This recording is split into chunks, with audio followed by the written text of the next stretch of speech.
అందరికీ నమస్కారం. మరి కొద్ది క్షణాల్లో, కొన్ని గంటల్లో ఎలక్షన్ ప్రారంభం కాబోతుంది. అందరూ కూడా ఆంధ్రప్రదేశ్, తెలంగాణలకు సంబంధించిన తెలుగు సోదరులందరూ కూడా వాళ్ళ ఓటు హక్కు వినియోగించుకుంటారు. ఈ సందర్భంగా నా ప్రియాతి ప్రియమైన కాపు సోదరులకి, నా కులస్తులకి నేను చేసే ఒక చిన్న విన్నపం ఏంటంటే, మీకు మనసుకు నచ్చిన వాడికి, మంచివాడు అనేవాడికి మీరు ఓట్లు వేసుకోండి. మెగా ఫ్యామిలీ అని కానీ, జనసేన అని కానీ చూసి మనం ఓట్లు వేయవలసిన నెసెసిటీ ఏ కోపడికి లేదు. వాళ్ళేంటంటే, వాళ్ళు కోపు కులస్తులేనా అనే డౌట్ ఇప్పుడు వస్తుంది. ఎందుకంటే మెగా ఫ్యామిలీని ఎవడైనా ఏమన్నా అంటే ఆడి పేరు చివరి రెడ్డి తగిలించేస్తున్నారు కదా మీరు. పద్మనాభరెడ్డి, లేకపోతే ఇంకో రెడ్డి అని చెప్పి పేర్లు మార్చేస్తున్నారు కదా. మరి చిరంజీవి గారు తెలంగాణలో ఎవరికి మద్దతు ఇస్తున్నాడంటే, ఏ పార్టీకి మద్దతు ఇస్తున్నాడు? ఆయన అసలు ఏ పార్టీలో ఉన్నాడు? ఆయన బంధువు కాబట్టి ఆయన అక్కడ బీజేపీ పార్టీకి సంబంధించిన వ్యక్తికి మద్దతు ఇస్తున్నాడు. అట్లాగే అల్లు అర్జున్ గారు పనిగట్టుకుని వచ్చి ఆంధ్రప్రదేశ్ వచ్చి పిఠాపురం కూడా వెళ్లకుండా అతను బంధువు కాబట్టి శిల్పా రవికి మద్దతు ఇస్తున్నాడు.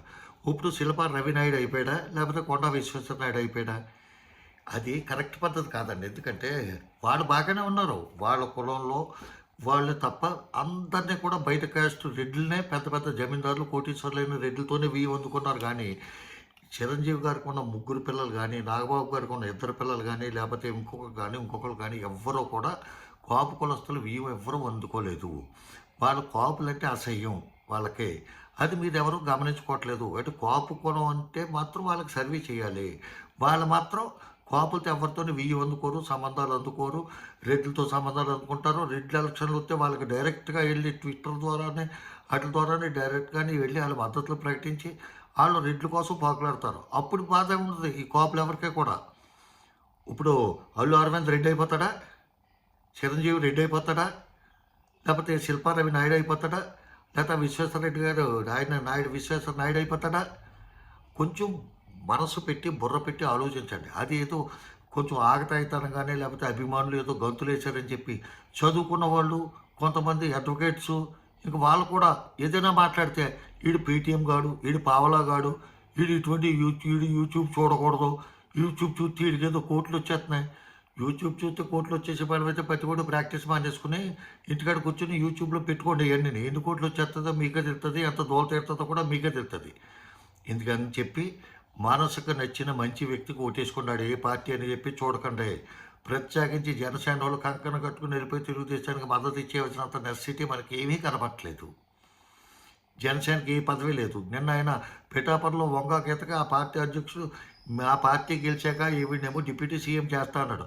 అదే లోకేష్ని పవన్ కళ్యాణ్ గారిని డిప్యూటీ సీఎం ఇస్తారా అంటే, మా బాబు ఆలోచిస్తాడు, మా పాలిట్ బ్యూరో ఆలోచిస్తుంది, మీ ఇద్దరు ఇంటికాడ కూర్చొని ఆలోచించుకుని అప్పుడు చెప్తాను అని చెప్పాడు. కానీ ఎక్కడైనా డిప్యూటీ సీఎం అతను అవుతున్నాడు, లేకపోతే ఒక సంవత్సరం సీఎం అవుతున్నాడు ఎక్కడైనా చెప్పాడా? సిగ్గు లేకుండా ముఠా కూలీల కింద, జెండా కూలీల కింద తిరుగుతున్న వ్యక్తులు కాపులు కుర్రోళ్ళే. అంతే తప్ప ఎవడో తిరగట్లేదు. ఏ పార్టీలోనా పార్టీ సిద్ధాంతాల ప్రకారం పార్టీ నుంచి ఎప్పటి నుంచి ఉండకూడదు, ఏ పార్టీకి ఆ పార్టీకి ఉన్నాడు. మీరెందుకు పేటీఎం బ్యాచ్లాగా తయారైపోయి అన్ని మాటలు అతను పడుతున్నాయి, అతని ద్వారా మీరు పడుతున్నా కాకుండా మనసుకు నచ్చిన మంచి వ్యక్తికి ఓటేసుకోండి. జనసేన పార్టీ కాపుల పార్టీ కాదు. ఈ పవన్ కళ్యాణ్ కానీ వాళ్ళ కుటుంబం కానీ ఒక్క కోపడితో కూడా అందుకోలేదు. ఒక్క కోపడితో కూడా వాళ్ళ రిలేషన్ మెయింటైన్ చేయరు. వాళ్ళంతా కూడా డబ్బున్న వాళ్ళు రెడ్లతోనే మెయింటైన్ చేస్తున్నారు. రెడ్లకి క్యాన్వాసింగ్ వాళ్ళు తిరిగితే లేని దోల మీకెందుకంటే కొంచెం తెలుసుకుని ఓట్లు వేసుకోండి బాబు. అంతేగాని పవన్ కళ్యాణ్ చెప్పాడని చెప్పి వెళ్ళిపోయి ఆడికి పాలేతానం చేయకండి. అటువైన వాడికండి ఉన్న వ్యక్తుల్లో మంచి వ్యక్తులు ఇందులో ఉంటే అందులో ఆడికేసుకోండి. అది చెప్దామని చెప్పి ఈ వీడియో ప్రత్యేకించి ఈ క్షణంలో ఈ టైంలో చేసి పెడతాను. ఉంటాను. నమస్కారం. రామోదరావు. జై హింద్.